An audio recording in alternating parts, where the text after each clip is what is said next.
Alright everybody, what's going on? Been a hot minute since I made another video, sorry about that. But I figured now that the 9.6.0 PTB is over, we could talk a little bit about the diminishing returns, which I personally have a few problems with. Is it bad? Kind of. Is it good? That's to be debated. The biggest issue I have with diminishing returns is the fact that it does not affect the majority of survivor meta perks. Now, what do I mean by this? I mean perks like fast track, perks like stakeout, and usually you pair stakeout with hyperfocus, right? Those are really the main three, right? Now, it does affect token perks on killers, especially play with their food, right? Once you get 3 tokens of play with your food, you get 15% haste. The whole reason why I'm making this video to begin with is because these perks are by far, the survivor perks, are by far the most broken thing in this game right now, and yet diminishing returns does not address them at all. I mean, if you want to be technical, oh, instead of like 1%, you get 0.5%, big whoop. You can still get gens done in under 30 seconds by yourself if you got stakeout hyperfocus, especially with fast track. And fast track got nerfed, technically. I mean, it's still pretty overpowered. You're literally being rewarded a brand new part in your pocket for simply doing nothing and losing, right? And in the end, what I want to see happen with diminishing returns, that's what we're going to be talking about here. The number one thing I want to see happen, especially for older killers, is to remove diminishing returns from affecting haste perks. Let me give you an example. In the PTB, I tried a classic speed build that I use somewhat often on Ghostface, right? Ghostface excels with speed. That's this whole thing, really. Drop leg knife sheath, you run rapid brutality, batteries included, maybe play with your food, and then one kind of like gen regression perk, or maybe brutal strength, right? Something along those lines. And I noticed immediately in the PTB, let's say you have full stacks of play with your food, and you have batteries included, right? Instead of getting 20% haste when you crouch or walk by a completed gen, you get 17.5%. That doesn't sound like that big of a difference, but when you're playing an older killer like Ghostface and you're going against a survivor who's using something like finesse, right? That finesse buys them just enough time to not get hit, which can literally, in some cases, if not most, lead to you losing the entire game.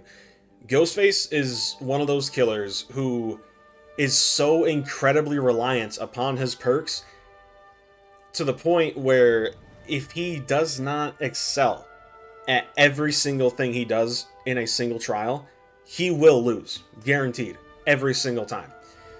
Unless the survivors literally give him the win. That's really the only case scenario where that's, not true.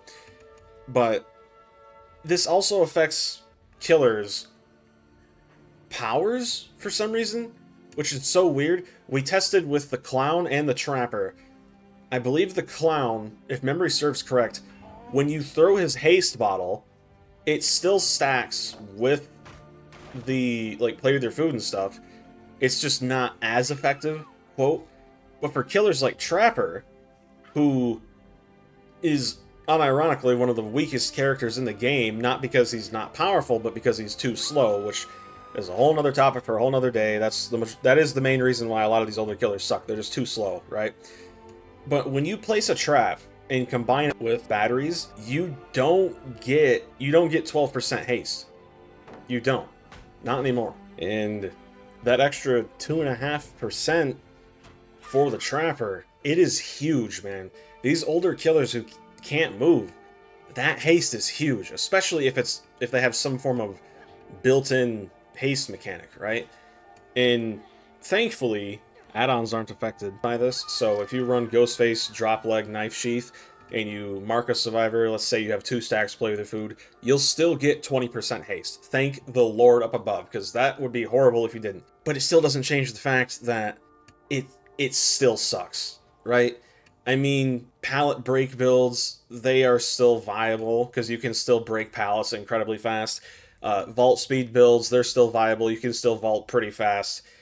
But haste Haste is rough, man. It's really rough. Because the only time you're really going to be running a haste build is when you're playing a killer that desperately needs that extra movement speed. AKA Ghostface, like I've been saying this entire video at this point.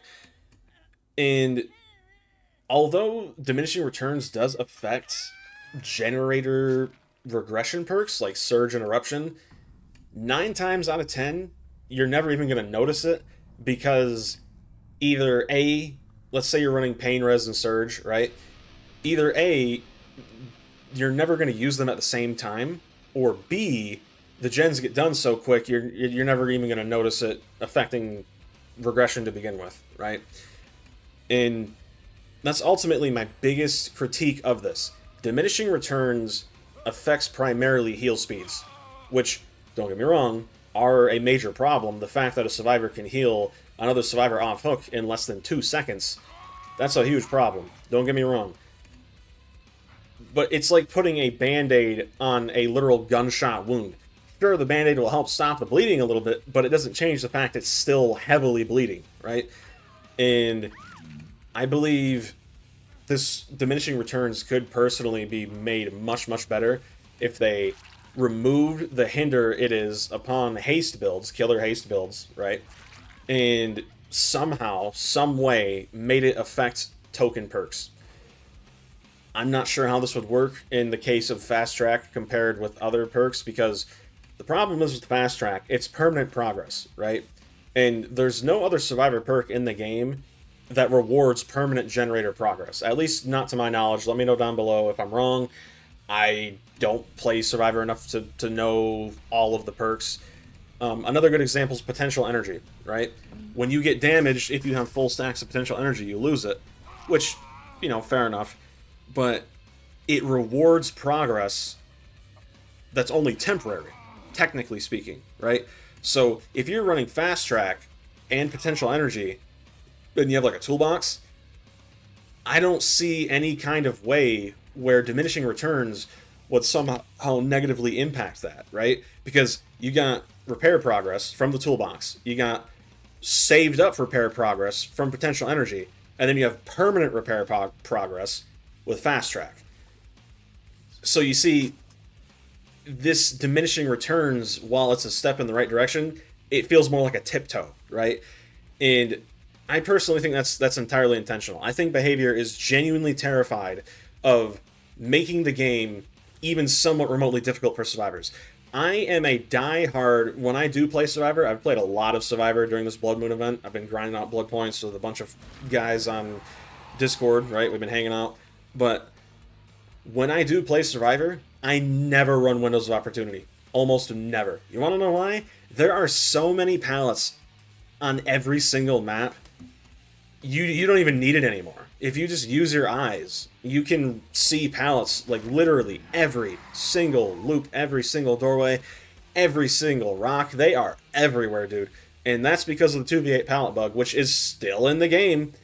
Not to mention, I'm not sure if Legion has been fixed at this point by the time I'm making this video, but as of right now, he has still been kill switched for over 2 weeks.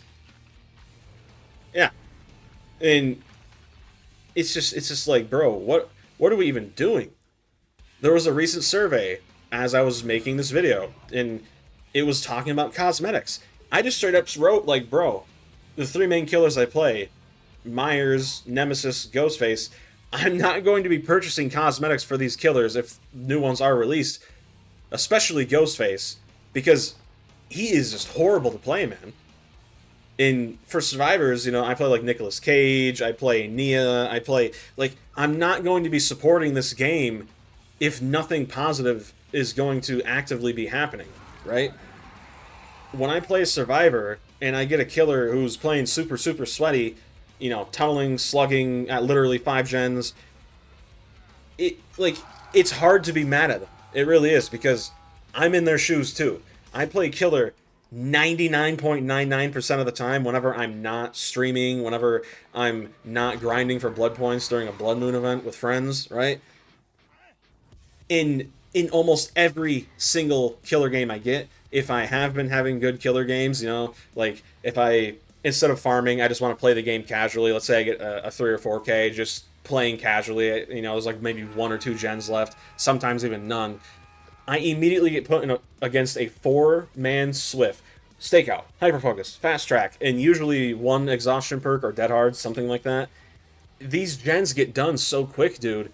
I literally have no time to do anything. I don't have time to get it down, and that's primarily because of these pallets. I mean, there are times on maps where you as a killer will be chasing a survivor, and they drop 5 pallets in a row, all across the map, in just one straight line. And these survivors are teabagging you and clicking their flashlight. And there are some games where I just literally stand still, and I'm thinking to myself, this person genuinely believes they're good. They truly, genuinely believe that they are somehow skillful at this game. It's insane to me. And it's in these games where these like bully squads, they abuse windows, they abuse aura reading, they just go from pallet to pallet, shift W, you know, use skill burst. And it's just like, I'm not playing with you guys, alright? I'm not going to entertain this stupid clip farming. What I'm going to do is I'm going to open the exit gate, and you can either leave or die. That's it, right? And there's no abandon option for the killer, because if the killer does, you know, rage quit, technically, that's what it's called, you get punished for it. So what happens is you just open the exit gate and you go stand in a corner, and then you just go AFK, go do something IRL. Don't entertain these people. They're not worth it. And I kind of got off the rails here, but all of this culminates to the fact that diminishing returns in the grand scheme of things, as of right now, is not going to be doing anything impactful, basically at all.